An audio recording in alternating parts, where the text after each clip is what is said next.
नमस्कार, मी so cool Sonali Kulkarni. Vibes मीडियाच्या पॉवर प्लेयर्समध्ये आज आपण भेटणार आहोत डॉक्टर मिताली केकन यांना. डॉक्टर मिताली ह्या लीडिंग आय सर्जन आहेत. ऑप्थॉल्मॉलॉजी या विषयावर त्यांचं प्रचंड संशोधन आहे. त्यांनी अनेक रुग्णांना डोळ्यांवरच्या समस्येसाठी मार्गदर्शन केलेलं आहे.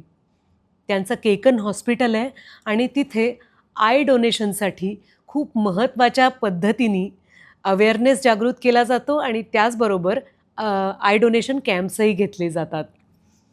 आपल्या आसपासची अनेक खेडी गावं इथे लोकांना डोळ्याच्या प्रॉब्लेमवर जास्तीत जास्त मदत व्हावी यासाठी डॉक्टर मिताली काम करत असतात. चला भेटूया डॉक्टर मिताली केकन यांना.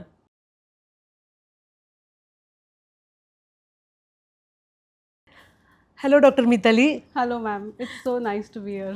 थँक्यू. आणि तुम्ही वेळ काढून आलात आमच्या पॉवर प्लेयर्सच्या इंटरव्ह्यूसाठी, याच्याबद्दल मनापासून आभार. डॉक्टर, तुम्ही नेत्रतज्ञ आहात आणि कॉर्निया आणि रिफ्रॅक्टिव्ह सर्जरीजमध्ये तुम्ही स्पेशलायझेशन केलेलं आहे. राईट. जरा आम्हा सामान्य माणसांना समजावून सांगाल का की या सर्जरीज काय असतात? ओके, तर मॅम मी ऑफ्थॅल्मॉलॉजिस्ट आहे, म्हणजेच आय सर्जन. बरोबर. आणि कॉर्निया अँड रिफ्रॅक्टिव्ह सर्जरीजमध्ये मी प्रावीण्य प्राप्त केलं आहे. तर कॉर्निया म्हणजे नेमकी काय? तर आपल्या डोळ्यातील सर्वात पुढचा पारदर्शक भाग जो असतो तो काचेसारखा ट्रान्सपरंट असतो, त्याला आपण कॉर्निया असे म्हणतो. तर ह्या कॉर्नियात होणारे जे डिसीजेस असतात, जसं की इन्फेक्शन्स किंवा ट्रॉमा, कधी केमिकल्स जाणे किंवा डोळ्यात टीक पडणे, या सगळ्यांचे निदान व उपचार मी करते. बर. याच व्यतिरिक्त मी कॉर्नियल ट्रान्सप्लांट्स, ज्यालाच आपण नेत्ररोपण पण म्हणतो, हे सुद्धा करते. आणि ह्याच विषयातील एक मोठा सेगमेंट ज्याला रिफ्रॅक्टिव्ह सर्जरीज आपण म्हणतो. ते म्हणजे काय? कारण नाव तर ऐकलंय, पण रिफ्रॅक्टिव्ह सर्जरी म्हणजे काय हे माहित नाही. रिफ्रॅक्टिव्ह सर्जरीज म्हणजे लेझरद्वारे नंबर चष्म्याचा करेक्ट करणे, याला रिफ्रॅक्टिव्ह सर्जरीज म्हणतात सोप्या भाषेत. ओके. तर ह्या कॉर्नियल डिसीजेसमधला एक मोठा सेगमेंट आहे. तर बेसिकली मी हे कॉर्निया आणि रिफ्रॅक्टिव्ह सर्जरीजमध्ये मॅक्झिमम काम करते. बरं. आजकाल खूप जणांना लवकर चष्मा लागतो आणि तो लागू नये किंवा दृष्टीदोष टाळण्यासाठी लेझरद्वारे आपण काय प्रयत्न करू शकतो? तर सगळ्यात पहिले आपण जाणून घेऊ की चष्म्याचा नंबर हा का आणि कसं काय लागतो. तर जे बाहेरचा प्रकाश येतो हा जेव्हा ॲक्युरेटली तुमच्या डोळ्याच्या मागच्या पडद्यावरती फोकस होतो, म्हणजे रेटिनावर फोकस होतो, तेव्हा आपल्याला एक क्लिअर इमेज दिसते. तर ह्यासाठी दोन अवयव सगळ्यात इम्पॉर्टंट असतात, तुमचा बाहेरचा कॉर्निया आणि आतली लेन्स. ओके. जो येणारा प्रकाश असतो तर 70% त्याचं काम, 70% कॉर्निया हा प्रकाश चं रिफ्रॅक्शन करतो किंवा वक्रीकरण करतो आणि उरलेला 30 ते 35% काम हे लेन्स करते. तर लेन्स ही लवचिक असते, ती लांबचं आणि जवळचं फोकस करण्यासाठी आपल्याला मदत करते. आता एखाद्या व्यक्तीचा कॉर्नियाचा आकार जर बदललेला असेल किंवा त्याच्या डोळ्याची जी लांबी आहे ती छोटी किंवा मोठी असेल, तर मग हा येणारा प्रकाश ॲक्युरेटली रेटिनावरती फोकस होऊ शकत नाही. मग अशा व्यक्तींना आपण चष्म्याचा नंबर देतो. तर चष्मा एक्झॅक्टली काय करतो? तर चष्म्यातले जे ग्लासेस असतात ते योग्य प्रकारे येणारी किरणे वळवतात आणि ते रेटिनावरती फोकस करतात. तर आता लेझर नक्की काय करतं?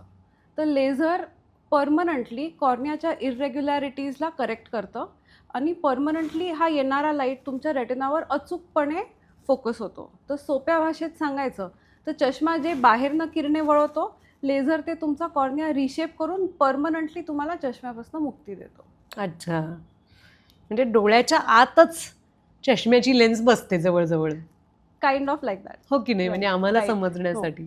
पण ही डोळ्याची शस्त्रक्रिया जी आहे ती किती सेफ असते आणि ती कोणासाठी ॲडवाईज कराल तुम्ही? राईट. तर जर आपण लेसिक सर्जरीचा इतिहास बघाल तर सर्वात पहिले जे लेसिक झालं आहे ते ग्रीसमध्ये 1989 झालं आहे. आणि त्यानंतर आत्तापर्यंत अराउंड 4 to 5 crores लोकांनी लेसिक सर्जरी करून दे आर स्पेक्टेकल फ्री. आणि 1980s पासून आत्तापर्यंत सायन्स आणि टेक्नॉलॉजीमध्ये इतकी डेव्हलपमेंट झाली आहे की आत्ता ज्या लेझर डिलिव्हरी सिस्टीम्स आहेत त्या खूपच प्रिसाईज आणि सेफ आहेत. आणि याहूनही इम्पॉर्टंट, ही सर्जरी सेफ का आहे? तर आपण कोणालाही हे लेझर ॲडवाईस करण्यापूर्वी एक खूप स्ट्रिक्ट एलिजिबिलिटी क्रायटेरिया असतो, तो आपण फॉलो करतो. बर. तर जर असं इझिली सांगायचं असेल तर मेनली 5 गोष्टी आपण बघतो. हं. सर्वात पहिले म्हणजे पेशंटचं जे वय आहे ते 18 किंवा त्याच्या वर हवं, बर. कारण शरीराची वाढ आणि डोळ्याची वाढ ही 18 वयापर्यंत होते. तर हे स्टेबल झाल्याशिवाय आपण ॲडवाईस करू शकत नाही. दुसरा मुद्दा म्हणजे जो डोळ्याचा नंबरची रेंज आहे ती -8 ते +4च्या मध्ये हवी. बर. याच्या पुढे किंवा मागे असेल तर आपण लेझर डेफर करतो. तिसरा मुद्दा म्हणजे त्यांचा जो चष्म्याचा नंबर आहे हा at least 6 months to 1 year stable हवा. हं. चौथा मुद्दा त्यांच्या बुबुळाची आपण जाडी बघतो. बर. तर एक टेस्ट असते ज्याला आपण कॉर्नियल टोपोग्राफी म्हणतो. हं. तर ह्या टेस्टमध्ये अराउंड 65,000 कॉर्नियाचे पॉईंट्स मेजर केले जातात. एक कॉर्नियाचा 3D मॅप बनतो. यात आपल्याला कॉर्नियाची जाडी, त्याचा आकार, तो नॉर्मल आहे की ॲबनॉर्मल आहे या गोष्टी कळतात आणि मग आपण डिसाईड करतो की पेशंटसाठी हे योग्य आहे की नाही. आणि 5वा क्रायटेरिया म्हणजे त्यांची ओव्हरऑल डोळ्याची हेल्थ, मागचा पडदा सगळं ओके असेल तरच आपण पुढच्या स्टेपला जातो. तर या स्ट्रिक्ट क्रायटेरियाजमुळे कॉम्प्लिकेशन रेट्स खूप कमी होऊन जातात. बरोबर. आणि जर तसं तुम्ही बघाल तर शरीरात होणाऱ्या सगळ्या सर्जरीजपैकी one of the safest surgery is refractive surgery. बर. ही सर्जरी किमान 15 ते 20 मिनिटात होते. लेझर ड्युरेशन अगदी फक्त 15 ते 20 सेकंदच असतं पर आय. कोणत्याही प्रकारचे इंजेक्शन्स देत नाही. बुलीचे ड्रॉप्स टाकून हे ऑपरेशन होतं आणि विदिन 2-3 डेज पेशंट आपले सगळे डेली रुटीन ॲक्टिव्हिटीज रिझ्यूम करू शकतात. कशाचे ड्रॉप्स? बुलीचे drops, anaesthetic eye drops. Anaesthetic eye drops म्हणजे Right. त्याच्यामुळे तिथली एरिया नम होऊन जाते, नम होऊन जाते आणि पेनलेस होते. एक्झॅक्टली त्यांना पेन होत नाही, कळतही नाही आणि 15-20 सेकंदात लेझर होऊन पण जातं. ओ, आम्हाला ऐकताना खूप भारी वाटतंय की डॉक्टर तुम्ही एवढ्या कूलली सर्जरी जर करत असाल हँडल, तर किती विश्वास वाटेल पेशंट्सना तुमच्याकडे यायला. पण जर तुमच्या क्रायटेरियामध्ये न बसणारं कोणी असेल, म्हणजे त्यांना लेझर ॲडवायझेबल नसेल राईट. तर आणि चष्मा घालवायचा असेल, तर मग त्या रुग्णांनी काय केलं पाहिजे? हा खूप इम्पॉर्टंट आणि इंटरेस्टिंग क्वेश्चन आहे. हं. आता क्लिनिकमध्ये जर 10 पेशंट आलेले असतील त्याच्यातले 2 तरी या क्रायटेरियांमध्ये बसत नाही. समजा एखाद्याचा नंबर -8 पेक्षा जास्ती असेल, -10 किंवा -13 असेल किंवा त्याची बुबुळाची जाडी 500 मायक्रॉन्सच्याहून कमी असेल, मग अशा व्यक्तींसाठी एक स्पेशल टाईपची लेन्स असते ज्याला आपण ICL किंवा इम्प्लांटेबल कोलॅमर लेन्स असं म्हणतो. ही अगदी 100 मायक्रॉन्सची पातळ लेन्स असते जी आपण त्यांच्या ॲनाटॉमिकल लेन्सच्या वर प्लेस करतो आणि यू वोंट बिलीव्ह इट, -10 आणि -13 नंबरसुद्धा परफेक्टली करेक्ट होतो. बापरे. आणि ही अत्यंत सेफ सर्जरी आहे. ओके. या व्यतिरिक्त ही जे 40 नंतर जवळचा नंबर लागतो त्यांच्यासाठी ही मल्टीफोकल लेन्सेसचे ऑप्शन्स असतात. असे वेरियस ऑप्शन्स आपण पेशंटला देतो. तर बेसिकली जेव्हा पेशंट तुमच्याकडे येतो तेव्हा त्याच्यासाठी एक कस्टमाइज्ड प्लॅन तयार होतो. तर त्याच्यात त्याचा चष्म्याचा नंबर, त्याच्या डोळ्याचे मेजरमेंट्स, त्यांचं वय, त्यांचं प्रोफेशन हे सगळं कन्सिडर करून मग त्यांच्यासाठी सगळ्यात बेस्ट ऑप्शन काय आहे ते आपण त्यांना सांगतो. पण तरीही लोकांमध्ये खूप भीती असते राईट. आणि लेझर बद्दल खूप बाऊ असतो मनामध्ये की ते डोळ्याला सेफ आहे की नाही, बरोबर. साईड इफेक्ट्स होणार आहेत का. तर अशा ज्यांच्या मनात शंका आहेत ते गैरसमज दूर होण्यासाठी डॉक्टर म्हणून तुम्ही काय सांगाल? हे खूपच ऑब्वियस आहे की येणाऱ्या पेशंटच्या मनात भीती असते, गैरसमज असतात, खूप सारे डाऊट्स असतात. तर हे इट इज व्हेरी ऑब्वियस. बऱ्याच लोकांना भीती वाटते की माझी दृष्टीत काही बदल होईल का, करेक्ट, किंवा माझ्या डोळ्याच्या आत लेझर जाऊन डॅमेज करेन का, किंवा मी कॉन्टॅक्ट लेन्स परत घालू शकीन का, किंवा नंबर परत येऊ शकीन का, असे खूप सारे डाऊट्स असतात.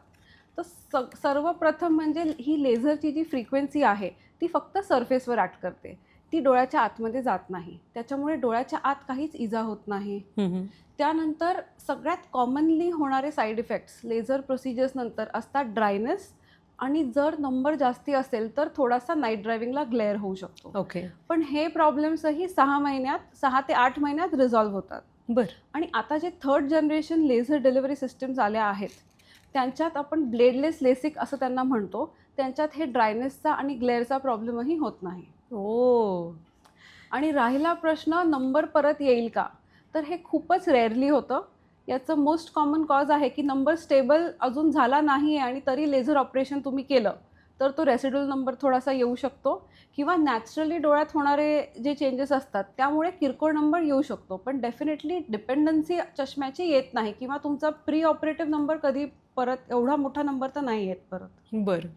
Thank you so much. एक आपल्या सिलेबसमध्ये नसलेला पण माझ्या क्षेत्राशी निगडीत असलेला प्रश्न विचारण्याची परवानगी मागते, की अनेकदा असं होतं की ज्यांना नंबर आहे त्यांना कॉस्मेटिक सर्जरीज करून घ्यायची एक हौस असते, की ते लॅशेस लावून घेतात किंवा आयब्राव करेक्टिव्ह सर्जरीज करतात, किंवा काही काही जणांचे डोळे लहान असतात, त्यांना इलॉंगेटेड डोळे हवे असतात. राईट. तर अशा लोकांना एक डॉक्टर म्हणून तुम्ही काय सल्ला द्याल, की काय काळजी घेतली पाहिजे, काय अवॉइड केलं पाहिजे? तर बेसिकली ह्या सगळ्या कॉस्मेटिक सर्जरीजच्या अंडर येतात. तर जे ब्लिफॅरोप्लास्टी किंवा आयलिड लिफ्ट करतात किंवा हो. इकडे टायटनिंग करतात, ह्या पण बऱ्यापैकी सेफ प्रोसिजर्स आहेत. बरं. तर हे ॲक्च्युली हे मॅम माझ्या फील्डमध्ये नाही आहेत, Sure. हे कॉस्मेटिक प्लास्टिक Sure, सर्जरीमध्ये sure. येतं. परफेक्ट. डॉक्टर, रिफ्रॅक्टिव्ह सर्जरीजबद्दल तुम्ही लोकांना काय ॲडवाईस देऊ शकता? जर एखाद्या व्यक्तीचा नंबर 1.5 किंवा 2च्या वर असेल, तर सकाळी उठल्यावर सर्वात प्रथम ते काय करतात, तर एक तर चाचपडून आपला चष्मा शोधतात, किंवा मोबाईल शोधतात, किंवा चष्मा लावून मग मोबाईल बघतात. आणि ह्याच व्यक्तींचा चष्मा जर ट्रॅव्हलिंग करताना किंवा कामात तुटला किंवा हरवला तर त्यांना प्रचंड त्रास होतो. हो. त्याचप्रमाणे बरेचसे ऑक्युपेशन्स किंवा करिअर्स असतात, जसे की मिलिटरी म्हणा, एव्हिएशन म्हणा, मॉडेलिंग म्हणा, ॲक्टिंग म्हणा, किंवा कॉन्टॅक्ट स्पोर्ट्स म्हणा, यांच्यासाठी चष्मा हा एक बॅरियर म्हणून असतो. तर ह्या व्यक्तींनी तर अगदी 100% हे ऑपरेशन कन्सिडर करावं. अच्छा. आणि मेडिकल सायन्समध्ये खूप खोलात जर तुम्ही बघाल तर spectacled is a kind of disability. तर जरी तो नंबर किरकोळ असेल तरी शेवटी त्याची डिपेंडन्सी येतेच. तर जर आपण ह्या ॲडव्हान्स प्रोसिजर्सनी चष्म्याचा नंबर घालवू शकतो आणि कोणाच्या करिअरला बूस्ट मिळू शकते किंवा त्यांच्या करिअर अपॉर्च्युनिटीज अनलॉक होऊ शकतात, तर त्यांनी डेफिनेटली हे ऑपरेशन्स कन्सिडर करावे. जर एखाद्या व्यक्तीच्या ॲक्टिव्ह लाईफस्टाईलमध्ये त्याला चष्म्याची डिपेंडन्सी नको असेल, तर अशा लोकांसाठी ही सर्जरी खूप उत्तम आहे. आणि आपल्याकडे जे आत्ता लेझर डिलिव्हरी सिस्टम्स आलेल्या आहेत, ह्या 3rd जनरेशन आहेत, या अतिशय सेफ आणि एफिकेशियस आहे. त्यामुळे मी असं सगळ्यांना ॲडवाईस करेल की डेफिनेटली त्यांनी ह्या ऑप्शनला कन्सिडर करावं. Thank you so much doctor Mitali. कारण डोळे हा अतिशय सेन्सिटिव्ह विषय आहे आणि आपल्याला सगळ्यांना खूप भीती वाटते की त्याला काही दुखापत होऊ नये. पण तुम्ही लेझरबद्दल आणि रिफ्रॅक्टिव्ह सर्जरीजबद्दल आम्हाला खूप सोप्या शब्दात माहिती दिलीत आणि तुम्ही पॉवर प्लेयर या इंटरव्ह्यूमध्ये आलात, यासाठी तुमचे मनापासून आभार. Thank you so much ma'am.